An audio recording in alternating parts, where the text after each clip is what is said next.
welcome back to my YouTube channel. Oke, hari ini aku akan berperilaku sebagai seorang dokter. Maksudnya aku akan mengedukasi kalian tentang sesuatu. Jadi hari ini kita akan membahas tentang bagaimana caranya menjaga organ intim wanita. Menarik bukan? Tapi sebelum aku mulai, aku mau minta tolong dulu sama kalian untuk subscribe, kemudian tekan tombol lonceng, jangan lupa like juga, comment, and juga share ke teman-teman kalian supaya video bermanfaat ini bisa ditonton oleh banyak orang. Oke? Kalau kalian udah ngelakuin itu, aku bakalan mulai. Keep watching. Biasanya pertanyaan yang paling sering muncul itu adalah, Dok, kok organ intim aku ada cairan putih-putihnya ya, terus bau, terus gatal juga. Nah itu biasanya pertanyaan yang sering ada. Terus juga kadang ada juga yang, Dok, kok aku rasanya risih ya, soalnya rasanya tuh kayak gatal gitu. Atau yang lagi ramai dulu, Miss V bau ikan asin. Jangan sampai bau ikan asin ya Beb. Oke, bakal kita bahas ya satu persatu bagaimana cara yang benar untuk menjaga atau merawat Miss V kita agar selalu sehat dan segar. Oke. Beberapa juga ngomong kayak gini, Dok, aku kan selalu mencuci Miss V aku dengan sabun pembersih, dan ternyata sabun pembersih itu tidak baik. Jadi makin kepo kan dan penasaran? Langsung aja kita bahas. Oke, aku langsung bakalan bahas dan bongkar. Jadi yang pertama yang harus kalian lakukan itu adalah menjaga kebersihan, higienitas. Jadi harus dijaga dan bener-bener dijaga pakai satpam. Oh enggak juga sih. Pokoknya harus kalian jaga kebersihannya, harus diperhatikan. Kalau misalnya kalian tidak memperhatikan kebersihan dari Miss V kalian, ya otomatis lah dia bakalan jorok. Oke? Jadi kita bakal bahas gimana caranya mau menjaga kebersihan Miss V. Pertama adalah, dan yang ini tuh sering banget sekarang udah pasti sering kita lakukan, yaitu adalah cuci tangan. Jadi manfaat cuci tangan ini tuh memang banyak banget. Jadi sebelum kalian memegang daerah ataupun beraktivitas di daerah Miss V kalian mesti banget untuk cuci tangan kalian, karena kalian nggak tahu tangan kalian itu sebelumnya habis pegang apa aja ya kan. Misalkan kalian habis dari mall atau dari pasar atau dari belanja bunga misalkan, atau belanja apa aja, ternyata ada bakteri di tangan-tangan kalian, sementara bakteri itu tidak terlihat dengan kasat mata.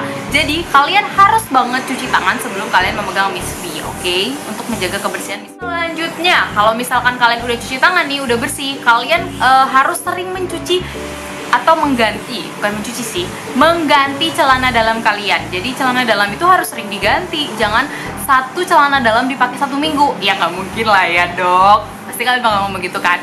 Tapi who knows, kadang-kadang remaja, anak-anak yang males itu dia nggak ganti-ganti celana dalam. Dan celana dalam tuh nggak boleh juga loh dipakai dari pagi sampai malam, nggak boleh.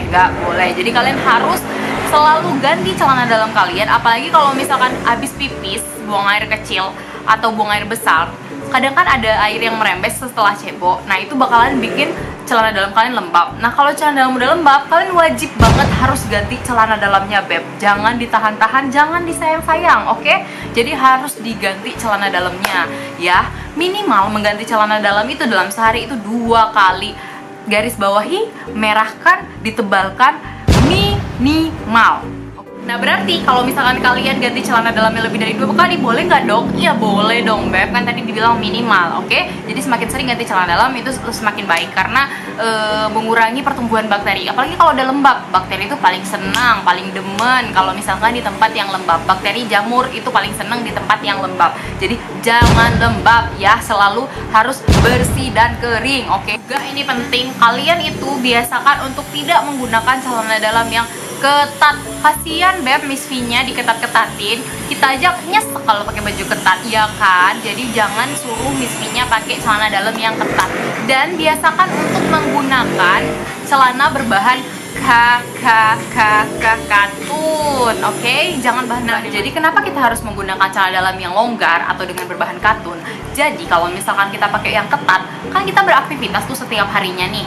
Nah, otomatis kita berkeringat, ataupun habis cebok di WC umum lah, nggak mungkin kita selalu bawa celana dalam kemana-mana kan, misalkan agak basah. Kalau longgar kan dia masih ada sisa-sisa untuk dia bernafas Beb, jadi kayak ada udaranya. Kalau misalkan ketat kan kayak bengep gitu loh, ngerti kan? Kayak ya bengep gitu loh, jadi tuh kayak mempermudah untuk tumbuhnya bakteri dan jamur juga, oke? Satu lagi, kalau misalkan kalian cebok, jangan dari belakang ke depan, tapi dari depan ke belakang. Karena kenapa? Ya di belakang ini tuh kan kalian tahu ada yang namanya tuh rektum atau tempat anus lah ya, anus untuk buang air besar kan. Itu kan tempat mengeluarkan kotoran, garis bawahi kotoran. Jadi kalau misalkan kalian ceboknya itu dari belakang ke depan, otomatis kalian akan membawa bakteri ataupun kotoran yang ada di anus. Karena anus itu banyak bakteri dan kotorannya. Jadi dia akan terbawa ke depan, ke daerah misfi. Nah, jadi kalau misalkan dia udah kebawa si bakterinya tadi dari belakang dibawa ke depan, nah itu bisa bikin infeksi. Kalau udah infeksi,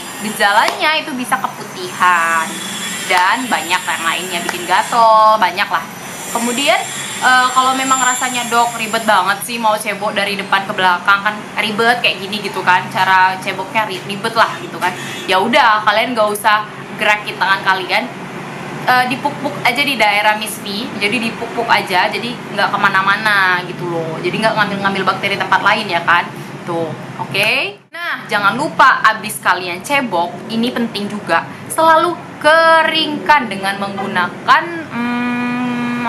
kain yang lembut atau yang berbahan katun lah ya, tapi jangan dipakai berulang-ulang buat ngelap gitu loh, atau juga bisa dengan menggunakan tisu, tapi jangan digesek-gesek, nggak usah digesek-gesek, nggak usah. Jadi kalian cukup puk-puk aja di daerah sana, daerah yang habis dicebokin tadi, supaya dia kering dan tidak lembab. Karena tadi aku udah jelasin kan kenapa kalau misalkan lembab, mereka tuh suka banget di tempat-tempat yang lembab, bakteri jamur tuh suka banget sama tempat-tempat yang lembab. Jadi kalau bisa kita harus selalu sedia tisu di dalam tas kita. Ya sih, beli tisu mulu habis uangnya. Ya udah sih, tapi kan kalau biar sehat ya memang harus kayak gitu, Beb, ya kan. Lagi deh, aku lupa nih, aku hampir kelewatan. Kalau lagi menstruasi, jangan kalian kira cuma celana dalamnya doang yang diganti. Jangan, Beb, kalian harus ganti juga apa namanya itu? Softtek. Kok aku lupa ya, apakah aku bukan lagi perempuan? Softtek. Jadi kalian jangan lupa ganti softtek. Softtek itu wajib diganti, Beb. Kalian jangan terlalu betah sama softtek, jangan terlalu nyaman, Beb, jangan. Jadi harus terus diganti softteknya, karena kalian tahu itu kan udah ada darahnya, bau amis gitu ya kan. Nah, terus juga kalau misalkan kalian cebok nih lagi menstruasi nih, ya udah nggak usah dibersihin, nggak usah dikeringin, kan ada softtek yang buat ngekeringinnya. Salah, Beb, salah. Jadi kalian harus tetap keringin gitu loh. Jadi nanti kalau misalkan kalian nggak keringin, nanti tambah lagi, udah lembab tambah lembab lagi, dan nanti jadi lembab. Kalau lembab jadi apa tadi? Iya, udah pintar semuanya ya.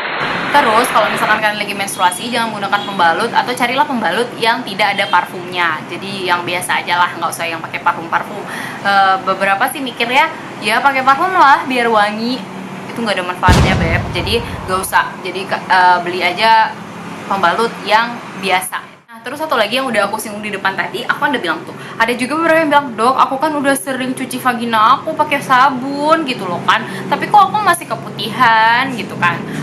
Ya elah, Beb, itu jangan kemakan iklan. Banyak kan iklan yang sabun A, sabun Z, sabun D, sabun Y gitu kan, yang bisa membuat vagina menjadi resik, bersih, kemudian rapat kembali sehingga suami nempel terus. Nah, ada kan yang kayak gitu. Nah, jangan kemakan sama iklan itu, karena aku jelasin ya, vagina kita sendiri itu dia punya yang namanya flora normal. Apa itu flora normal? Jadi flora normal itu adalah bakteri yang baik. Jadi dia kayak satpam di vagina kita atau di misfi kita itu.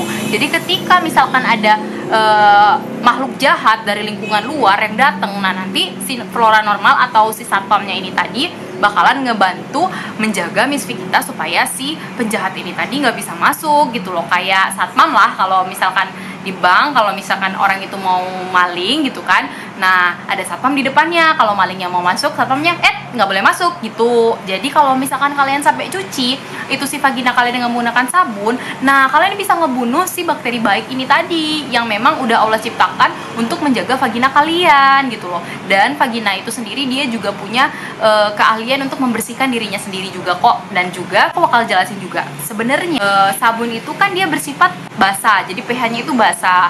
Sementara kalau misalkan yang vagina kita itu pH-nya adalah asam. Jadi kalau misalkan vagina kita cuci nih dengan menggunakan sabun yang pH-nya basah, si flora normal ini tadi itu bisa mati karena terjadi perubahan pH-nya tadi dari yang asam menjadi basah, karena nggak cocok gitu loh. Bingung ya?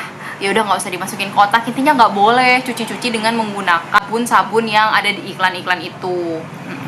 Terus pasti pada nanya kan, tadi kan aku udah bilang ada tentaranya, ada bakteri baiknya. Pasti pada nanya, dok gimana biar tentaranya banyak? Gimana biar bakteri baiknya banyak? Juga baik sih kalau misalkan kalian sering-sering konsumsi kayak yogurt gitu, terus yang minuman pokoknya yang meningkatkan pertumbuhan bakteri-bakteri baik di dalam tubuh kita gitu. Bagus juga. Nah, kemudian kalian harus sering memangkas rambut kemaluan. Jangan sampai botak juga, jangan. Jadi kayak ya dipangkas aja lah, jangan terlalu panjang, jangan terlalu rimbun kayak utan, jangan. Jadi harus dipangkas lah ya, supaya misalkan rambut kemaluannya itu kepanjangan, itu dia bisa masuk ke sela-sela yang ada di organ intim kalian. Jadi kalau misalkan dia masuk tuh, nah itu bisa bikin gatel. Jadi kalau misalkan gatel itu bisa bikin iritasi dan bikin kalian garuk-garuk daerah situ dan ngerasa nggak nyaman ya kan. Nah gitu.